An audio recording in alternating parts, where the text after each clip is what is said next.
Students, आप देख रहे हैं क्लास 9 का मैथ प्रश्नावली 1.2 एक्सरसाइज 1.2। इसमें जितने भी क्वेश्चन एक एक करके बनाते हैं। देखिए, पहला क्वेश्चन है, नीचे दिए गए कथन सत्य है या असत्य है, कारण के साथ अपने उत्तर दीजिए। ये जो क्वेश्चन दिया गया है इसको आपको बताना है सत्य है कि असत्य।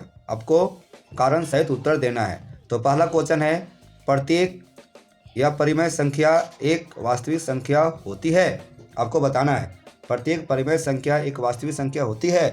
तो आपको जानना पड़ेगा ये वास्तविक संख्या क्या होती है।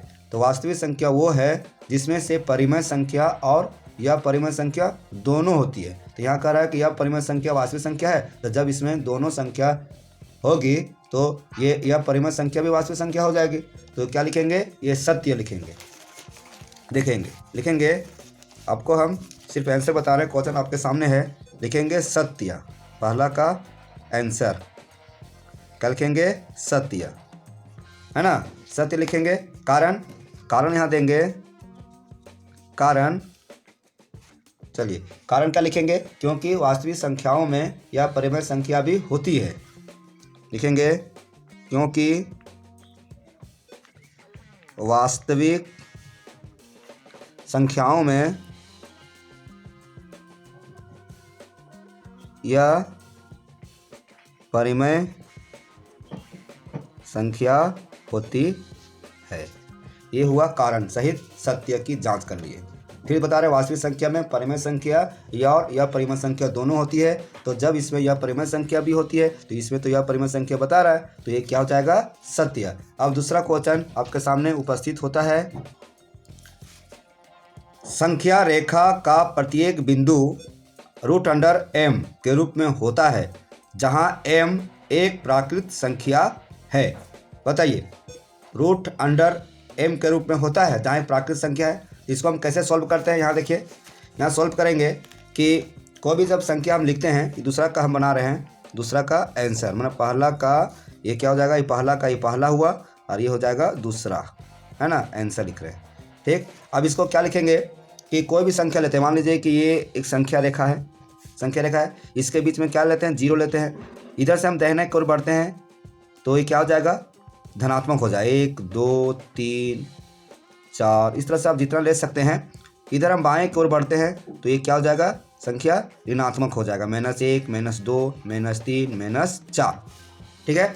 अब यहाँ देखना है आपको कि √m है, तो इस स्थिति में क्या ये संख्या सभी संख्या जो है वो प्राकृत संख्या जो है सो इस स्थिति में होता है? तो नहीं होता है। क्यों नहीं होता है? यहाँ देखेंगे कि एक जो है सो क्या है? एक पूर्ण वर्ग कहलाएगा, क्योंकि पूर्ण वर्ग का मतलब होता है 1 का स्क्वायर, मतलब 1 × 1, मतलब 1 × 1 = 1 होता है। और उसी तरह 2 है, 2 पूर्ण वर्ग है? नहीं है। 3 है, 3 पूर्ण वर्ग है? नहीं है। 4 पूर्ण वर्ग है? हाँ है, 4 पूर्ण वर्ग है, क्योंकि 4 पूर्ण वर्ग क्या है? 2 का है, ठीक है। तो 2 × 2, ठीक।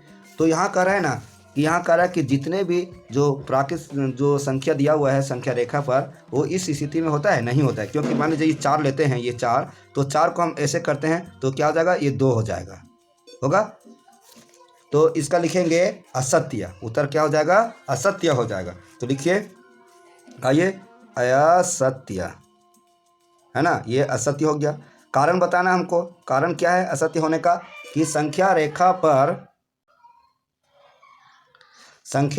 पर धनात्मक, देखिए इधर लग क्या? इधर धनात्मक है ना, इधर धनात्मक है, धनात्मक एवं ऋणात्मक। देखिए इधर लग क्या है? ऋणात्मक है। इधर क्या कहलाएगा? ऋणात्मक, और इधर कहलाएगा धनात्मक। दोनों ही होते हैं, दोनों ही होते हैं, परंतु प्रत्येक बिंदु पर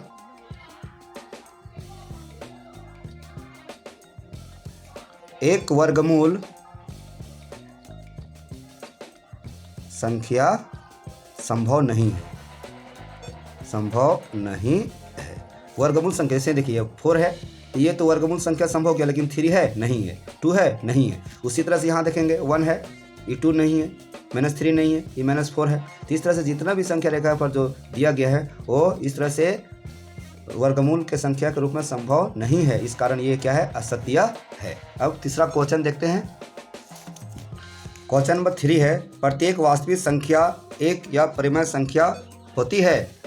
प्रत्येक वास्तविक संख्या एक या परिमेय संख्या होती है। यहाँ देखिए, एक पहला में क्वेश्चन था कि प्रत्येक या परिमेय संख्या एक वास्तविक संख्या होती है। तो यहाँ क्या करा है कि प्रत्येक वास्तविक संख्या एक या परिमेय संख्या होती है, तो ये असत्य है। क्यों असत्य है? क्योंकि वास्तविक संख्या में परिमेय संख्या और या परिमेय संख्या दोनों होती है। लेकिन यहाँ कह रहा है कि प्रत्येक वास्तविक संख्या में एक या परिमेय संख्या होती है, तो गलत ना है, इसमें दोनों रहता है ऑप्शन तब ना, तो ये क्या हो जाएगा, असत्य हो जाएगा। क्या हो जाएगा, असत्य। तो इसको लिखेंगे, कैसे लिखेंगे, तीसरा असत्य। क्या लिखेंगे, असत्य। कारण बताएंगे, कारण लिखेंगे क्योंकि वास्तविक संख्या में परिमेय संख्या और या परिमेय संख्या दोनों होती है। लेकिन यहाँ क्या दिया गया है क्वेश्चन में कि ये एक परिमेय या परिमेय संख्या होती है, तो इस कारण से ये क्या है, असत्य है। चलिए इतने लिखेंगे तो हो जाएगा। इस तरह से तीसरा भी क्वेश्चन सॉल्व हो गया। अब आगे मिलते हैं नए क्वेश्चन के साथ, बने रहें। और इसके अलावा भी यदि आप हमारे चैनल को सब्सक्राइब नहीं किए हैं तो सब्सक्राइब कर लीजिए। देखिए क्वेश्चन देखिए, क्या सभी धनात्मक पूर्णांकों के वर्गमूल या परिमेय होते हैं? धनात्मक पूर्णांकों का वर्गमूल या परिमेय होते हैं? यदि नहीं, देखिए आप बता दिया, यदि नहीं तो नहीं ही होगा। यदि नहीं तो एक ऐसी संख्या के वर्गमूल का उदाहरण लीजिए जो एक परिमेय संख्या है। आपको उदाहरण के साथ इस क्वेश्चन को सॉल्व करना है। तो लिखेंगे इसका आंसर, देखिए आंसर लिख रहे हैं, ये दूसरा क्वेश्चन हुआ, दूसरा क्वेश्चन को सॉल्व कर रहे हैं। कहता है कि सभी धनात्मक पूर्णांकों का वर्गमूल या परिमेय नहीं होता है, यहाँ लिख दिया है, यदि नहीं है ना, तो लिखेंगे, क्या लिखेंगे, सभी धनात्मक पूर्णांकों का वर्गमूल या परिमेय नहीं होते हैं, या परिमेय नहीं होते हैं। ठीक है, तो यहाँ लिख दिया, यदि नहीं तो एक ऐसी संख्या के वर्गमूल का उदाहरण लीजिए। ऐसी संख्या के वर्गमूल का उदाहरण लेना है, वर्गमूल का उदाहरण लेना है। तो संख्या के वर्गमूल का उदाहरण लेना है, तो उदाहरण देखते हैं, उदाहरण है ना। यहाँ क्या कर रहा है, यदि एक ऐसी संख्या के वर्गमूल का उदाहरण दीजिए जो एक परिमेय संख्या है। तो उदाहरण देते हैं, जैसे देखते हैं यहाँ पर 1 2 3 4 5 6 है ना, 7 8 9, चले 10। ठीक है, अब इसको हम लोग उदाहरण के साथ बनाते हैं। तो जो एक है तो इसको क्या करेंगे, यहाँ कहता है कि वर्गमूल है ना, तो एक का वर्गमूल निकालिए तो क्या होगा, इसका टूट जाएगा। तो जब वर्गमूल टूट गया, यह एक पूर्ण वर्ग है, 1 जो है से एक पूर्ण वर्ग संख्या है, तो क्या कहलागा, ये परिमेय। क्या कहलागा, परिमेय संख्या। 2 है, इसको अंडर 2 करेंगे तो ये पूर्ण वर्ग संख्या नहीं है, तो ये क्या हो जाएगा, यह परिमेय संख्या, यह परिमेय संख्या। ठीक है, अब इसको करेंगे तो ये क्या है, इसको करेंगे तो √3 हो जाएगा। तो यह 3 जो है यह पूर्ण वर्ग संख्या है, नहीं है, तो ये क्या हो जाएगा, ये हो जाएगा यह परिमेय संख्या।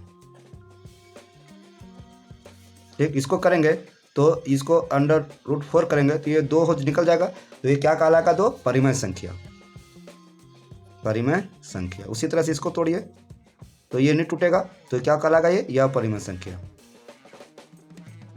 इसी तरह से √6 ये भी नहीं टूटेगा, तो यह परिमेय संख्या कहलाएगा।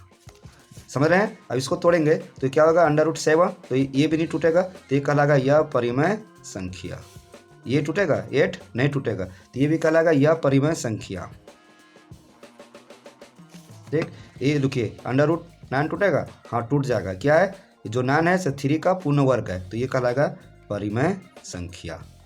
तो इसमें जितना भी हम देख रहे हैं ये सब क्या धनात्मक है, क्या है, धनात्मक है, और आपको धनात्मक ही लेना है। इस तरह से ये क्वेश्चन आपका सॉल्व, इस तरह से फाइनल आंसर है। इस तरह से हम देखते हैं कि इसमें क्या है, परिमेय संख्या 1 है और इसमें क्या है 4 है और क्या है 9 है ना। तीसरा देखते हैं कि 1, 4 और 9 क्या है, 1, 4 और 9 का वर्गमूल एक परिमेय संख्या है। परिमेय संख्या। क्वेश्चन नंबर 3 देखिए, दिखाइए कि संख्या रेखा पर √5 को किस प्रकार निरूपित किया जाता है। संख्या रेखा पर इसको दिखाना है कि √5 किस तरह से निरूपित किया जाता है। तो आइए इसका सॉल्व करते हैं। क्वेश्चन देख लिए, आइए अब यहाँ पर बनाते हैं। संख्या रेखा पर बताना है, हम क्वेश्चन नंबर 3 को सॉल्व कर रहे हैं। देखिए 3, तो संख्या रेखा पर आपको दिखाना है। तो मान लीजिए कि एक संख्या खींचेंगे, यहाँ से लेकर यहाँ तक संख्या खींचेगा। आप स्केल से खींचेंगे और पेंसिल से खींचेंगे, बेहतर रहेगा, है ना। यहाँ पर बिंदु देते हैं और यहाँ से क्या हो जाएगा 1 यूनिट और यहाँ से यहाँ हो जाएगा 2 यूनिट। ठीक है, अब यहाँ से ये ऐसा संख्या रेखा खींचना है कि जो ये क्या होना चाहिए 90 डिग्री का कोण होना चाहिए। आप स्केल से खींचेंगे, बार बार बोल रहे हैं, और पेंसिल का प्रयोग करेंगे। ये यहाँ क्या हो जाएगा 90 डिग्री का कोण हो जाएगा। ये कितना डिग्री कोण हो जाएगा 90 डिग्री कोण हो जाएगा। और यहाँ से मान लीजिए कि यहाँ से आप खींचेंगे यहाँ पे, तो यहाँ कितना लेंगे 1 यूनिट लेंगे। 1 यूनिट क्या लेंगे 1 यूनिट लेंगे। यहाँ से लेकर 1 यूनिट हुआ, फिर यहाँ से 1 यूनिट, तो यहाँ से यहाँ तक कितना यूनिट हो गया 2 यूनिट हो गया। कितना हो जाएगा 2। अब यहाँ कितना है 1। अब यहाँ देखिए यहाँ पर इसको मैच करेंगे, जैसे 1 यूनिट यहाँ, तो इसको मैच करेंगे तो क्या हो जाएगा, ये जो है ABCD मानते हैं, इसको मानते हैं A, इसको मानते हैं B, इसको मानते हैं C। तो जब ऐसा रहेगा तिरछा जो है इसको क्या बोलते हैं कर्ण बोलते हैं। और इसको क्या बोलते हैं लंबा है, ये लंब है तो इसको बोलते हैं लंब बोलते हैं। और ये आधार है, सोया हुआ है, लेटा हुआ है, तो इसको बोलते हैं आधार। ठीक है, कहाँ तक समझ गए। तो पाइथागोरस प्रमेय आप देखे होंगे और नहीं तो आगे चैप्टर में देखिएगा कि पाइथागोरस प्रमेय में क्या होता है, कर्ण स्क्वायर बराबर लंब स्क्वायर प्लस आधार स्क्वायर। यहाँ देखिए कर्ण स्क्वायर बराबर लंब स्क्वायर, इसको पूरा लिखते हैं लंब स्क्वायर प्लस आधार स्क्वायर। यहाँ समझ रहे हैं कि जो कर्ण है वो कर्ण किसके बराबर है, लंब और आधार दोनों के बराबर है। न लंब और आधार जितना रहेगा वो कर्ण अकेला रहेगा। ठीक है, तो कर्ण स्क्वायर, तो कर्ण यहाँ क्या है ये AC, क्या है ये AC स्क्वायर बराबर लंब क्या है, लंब क्या है BC है, तो BC स्क्वायर प्लस, और ये क्या आधार है, तो ये भी आधार हुआ, तो आधार ये B स्क्वायर। ठीक है, AC स्क्वायर बराबर यहाँ देखिए BC का मान कितना है आपका 2 है, 2 है ना, तो 2 स्क्वायर हो जाएगा प्लस AB का मान कितना है 1 है, तो 1 स्क्वायर हो जाएगा। अब देखिए AC स्क्वायर और 2 स्क्वायर मतलब हुआ 2 × 2, तो कितना हो जाएगा 4, और प्लस 1 स्क्वायर है तो 1 × 1, तो कितना हो जाएगा 1 हो जाएगा।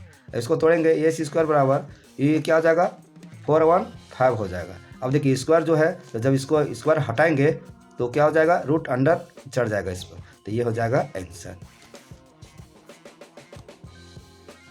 तो विद्यार्थियों हम आपको चैप्टर नंबर 1.2 का क्वेश्चन नंबर 1 2 3 आपको बताए हैं। आपको कैसा लगा बताइएगा हमें, और हमारे चैनल को आप सब्सक्राइब कीजिएगा, लाइक कीजिएगा, अपने दोस्तों को भी शेयर कीजिएगा। फिर मिलते हैं नए वीडियो में नए अंदाज के साथ, तब तक आप हमारे चैनल बने रहें। Have you nice day, thank you.